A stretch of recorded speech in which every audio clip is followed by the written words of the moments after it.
ஒரு 15 கோழி ரெக்கை அதை வந்து கோல்டு கலர் அந்த கிளிட்டர் இருக்குல்ல அதில் டிப் பண்ணிட்டு இன்னும் வச்சு அதில் எட்ஜஸ்ல மட்டும் டை பண்ணிட்டு தட்ஸ் அ ப்ராடக்ட். அவ்வளோதான். இதோட காஸ்ட் எவ்வளோ வரும்னு நினைக்கிறீங்க? 1 கிலோ கோழியே 200 தான் இன்னைக்கு. ஆமா, மேக்கிங் காஸ்ட் எவ்வளோ வந்துடும்? இது போனா ஒரு 20 ரூபா வந்தாலே பெரிய விஷயம். 20 ரூபா கூட வராது. இதுல வரல இல்ல இதுல. ஓகே, அதான் we sell it for almost $12. $12 10 நாளைக்கு 800 ரூபாய்ங்க. இது யார் எனக்கு இன்னும் ஸ்டில் இது யார் வாங்குறாங்க? இது மாதிரி சொல்றேன். இது மாதிரி மொத்தம் அமேசான்ல மட்டும் 30 crore products லைன், அதாவது ஒரு கேட்டலாக்னு சொல்றோம்ல. இப்போ நம்ம போய் நினைச்சு போனால் செல்ஃபோன் கவர் வாங்குவோம், ஆர் லைக் ஏதோ லோஷன்ஸோ ஏதோ எலக்ட்ரானிக்ஸ் ப்ராடக்ட்ஸ் தான் வாங்குவோம். நான் சொல்றது Amazon.comல, இந்தியாவில் எவனும் வாங்க மாட்டாங்க. ஸோ .comல சொல்றேன். ஆக்சுவலி இப்போ வந்து இந்தியாவில் நிறைய e-commerce people are growing up. But நான் பண்றப்ப I was one of the top seller who was selling from US to India to US அமேசான்ல.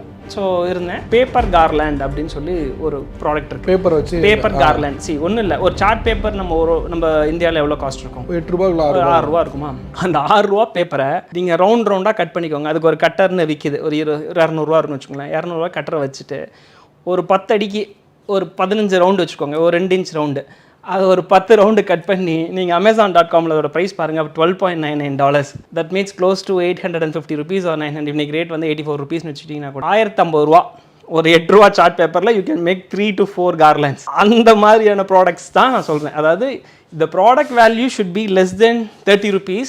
Selling price would be 1000+ rupees. Okay. So இதெல்லாம் ஒன்று 2 ரூபாய்க்கு செஞ்சு 20,000 ரூபாய்க்கு விற்கிற ப்ராடக்ட்லாம் இருக்குது. ஒரு 15 கோழி ரெக்கை அதை வந்து கோல்டு கலர் அந்த கிளிட்டர் இருக்குல்ல அதில் டிப் பண்ணிட்டு இன்னும் வச்சுக்கோங்க. அதில் எட்ஜஸ்ல மட்டும் டை பண்ணிட்டு தட்ஸ் அ ப்ராடக்ட். அவ்வளோதான். இதோட காஸ்ட் எவ்வளோ வரும்னு நினைக்கிறீங்க? 1 கிலோ கோழியே 200 ரூபா தான் இன்னைக்கு. ஆமா, மேக்கிங் காஸ்ட் எவ்வளோ வந்துடும்? இது போனா ஒரு 20 ரூபா வந்தாலே பெரிய விஷயம். 20 ரூபா கூட வராது. இதுல வரல இல்ல இதுல. ஓகே, அதான் we sell it for almost $12. $12 10 நாளைக்கு 800 ரூபாய்ங்க. இது யார் எனக்கு இன்னும் ஸ்டில் இது யார் வாங்குறாங்க? இது மாதிரி சொல்றேன். இது மாதிரி மொத்தம் அமேசான்ல மட்டும் 30 crore products லைன், அதாவது ஒரு கேட்டலாக்னு சொல்றோம்ல. இப்போ நம்ம போய் நினைச்சு போனால் செல்ஃபோன் கவர் வாங்குவோம், ஆர் லைக் ஏதோ லோஷன்ஸோ ஏதோ எலக்ட்ரானிக்ஸ் ப்ராடக்ட்ஸ் தான் வாங்குவோம். நான் சொல்றது Amazon.comல, இந்தியாவில் எவனும் வாங்க மாட்டாங்க. ஸோ .comல சொல்றேன். ஆக்சுவலி இப்போ வந்து இந்தியாவில் நிறைய e-commerce people are growing up. But நான் பண்றப்ப I was one of the top seller who was selling from US to India to US அமேசான்ல. ஸோ இருந்தேன். பேப்பர் கார்லேண்ட் அப்படின்னு சொல்லி ஒரு ப்ராடக்ட் இருக்கு. பேப்பர் வச்சு பேப்பர் கார்லேண்ட். ஒன்றும் இல்லை, ஒரு சார்ட் பேப்பர் நம்ம இந்தியாவில் எவ்வளோ காஸ்ட் இருக்கும்? 8 ரூபாய் 6 ரூபா இருக்குமா?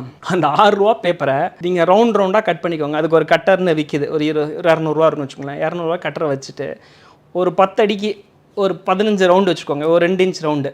அது ஒரு 10 ரவுண்டு கட் பண்ணி நீங்கள் Amazon.comல அதோட ப்ரைஸ் பாருங்கள். $12.99. That means close to 850 rupees or 900. இன்னைக்கு ரேட் வந்து 84 rupees வச்சுட்டிங்கன்னா கூட 1050 ரூபா. ஒரு 8 ரூபா சார்ட் பேப்பரில் you can make 3 to 4 garlands. அந்த மாதிரியான ப்ராடக்ட்ஸ் தான் நான் சொல்கிறேன். அதாவது the product value should be less than 30 rupees. Selling price would be 1000+ rupees. Okay. So இதெல்லாம் ஒன்று 2 ரூபாய்க்கு செஞ்சு 20,000 ரூபாய்க்கு விற்கிற ப்ராடக்ட்லாம் இருக்குது.